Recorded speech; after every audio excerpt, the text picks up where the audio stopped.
Hello everyone, welcome back to the series of Class 11 Mathematics. This is part 2 of our topic-wise journey through Class 11. I really hope that tomorrow already are agor part 2 saya hisa because we are building the concept step by step. And tomorrow eta part skip kora is like tomorrow movie ekhanot mid scene jump kori asa. But don't worry, jodi tomorrow miss korisa agor part 2, then pause this video. Agote hey part 2 saya ha aro concept khini ebar buji lua. Link tomorrow description or pin comment ot pai jaba and then come right back.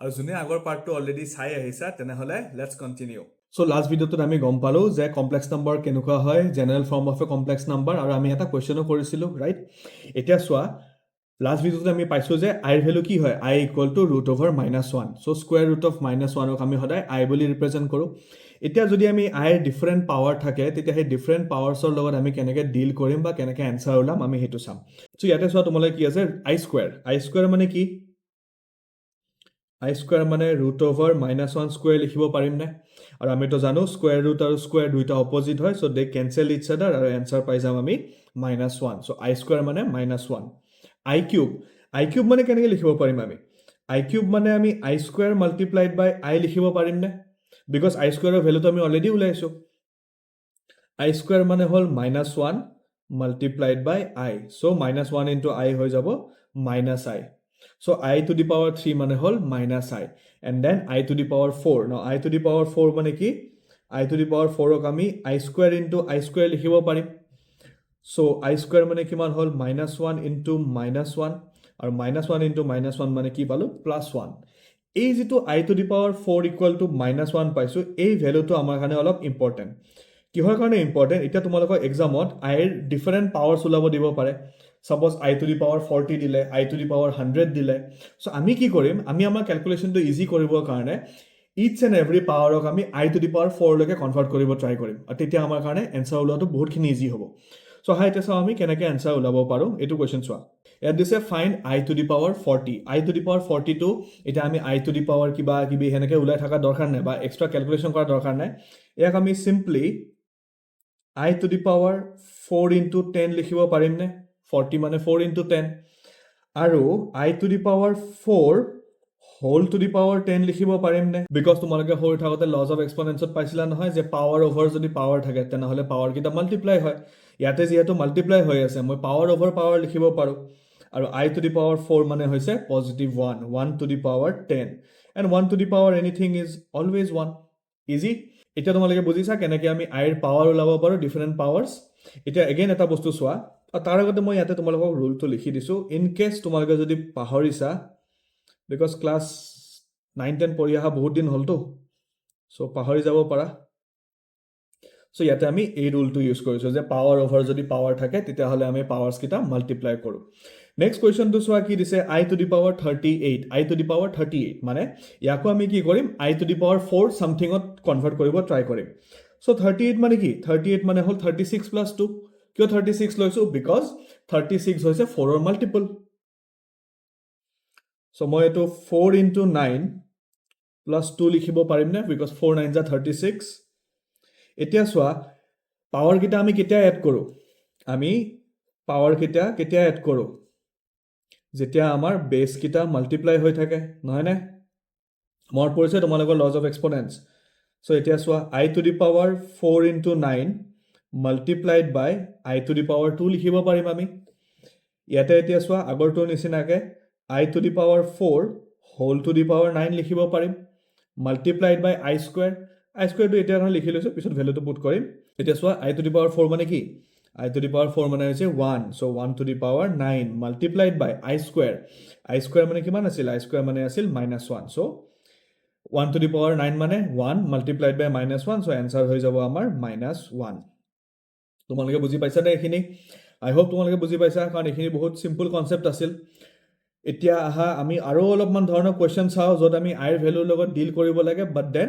Different সিনাৰিওস পাম আমি এটো question আছে find 1 - I to the power 4 so যেতিয়ালৈকে আমি binomial expansion চেপ্টাৰটো discuss নকৰো মই তোমালোকক to the power 4 কেনেকৈ এক্সপান্ড কৰে এটো মই তোমালোকক এতিয়া দেখাব নোৱাৰিম কাৰণ দেখালেও তোমালোকে বুজি নাপাবা সো এটো আমি সিম্পলি কি কৰিম এতিয়া 1 - I square whole to the power 2 এটো কৰিব পাৰিম বিকজ পাৱাৰ ওভাৰ পাৱাৰ থাকিলে মাল্টিপ্লাই হয় এটো চোৱা 1 minus I square, ইয়াক তো মই a minus b whole square formula break কৰিব পাৰো. So এটো হৈ যাব a square plus b square minus 2 into a into b, right? ওপৰত এটা already square আছে. এতিয়া চোৱা 1 square মানে হল 1. Now what is I square? I square মানে আছিল minus 1. And then এটো হৈ যাব minus 2i whole square. এতিয়া চোৱা 1 plus a minus a minus 1 minus 2i. মই তোমালোকক each and every step explain কৰি দি আছো যাতে কোনো ধৰণৰ confusion নাথাকে. তোমালোকে মন কৰিলে step skip কৰিব পাৰা. ইয়াতে চোৱা 1 minus 1 cancel যাব, বাকি থাকি যাব কি?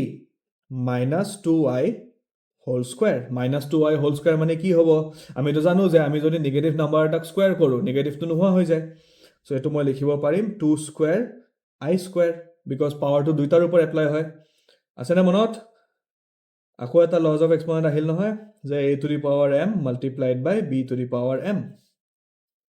So 2 square মানে 4 আৰু I square মানে আছিল minus 1.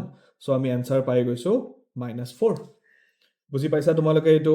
তেনেহলে হা আমি আৰু এটা কোৱেশ্চন চাও. হেতু question hall 1 by 3 plus 3i whole to the power 3. মানে এটো a plus b whole cube formula break কৰিম, right? এটো হল a cube plus b cube plus 3a square b plus 3ab square, right? So 1 by 3 whole cube, 1 by 3 whole cube মানে কি? 1 cube by 3 cube which is 1 by 27 plus 3i whole cube মানে 3 cube মানে হল 27 and then I cube, correct? Plus 3 into এটো কি লিখিব পাৰিম আমি 1 by 9 লিখিব পাৰিম because square multiplied by 3i. ইয়াতে চোৱা 3 আৰু 3 cancel গুচি যাব, বাকি থাকি যাব 1 নিলিখিলেও কথা নাই. এটো হৈ যাব আমাৰ 9i square. এতিয়া চোৱা এটো পাম আমি 1 by 27 plus 27 I cube মানে হল minus I. ইয়াতে চোৱা 3 আৰু 9 আমি cancel কৰিব পাৰিম, 3 পাম and then again ইয়াৰে 3 আৰু ইয়াৰে 3 cancel কৰিব পাৰিম, থাকি যাব আমাৰ লগত I.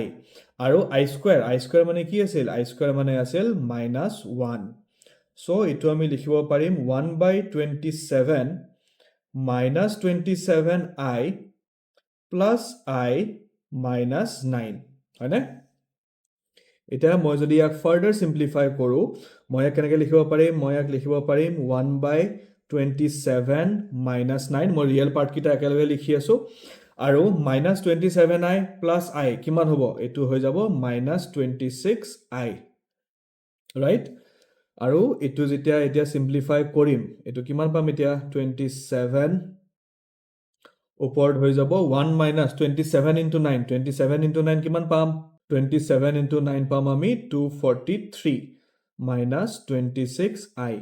So এটো চোৱা আমি কিমান পালো? minus 242 divided by 27 minus 26i. ঠিক আছে? এটো আমি a plus ib ফৰ্মত লিখি দিলো. ৰিয়েল পাৰ্টটো এটা সাইডত আছে আৰু ইমেজিনাৰি পাৰ্টটো এটা সাইডত আছে. আই হোপ তোমালোকে এইখিনি বুজি পাইছা.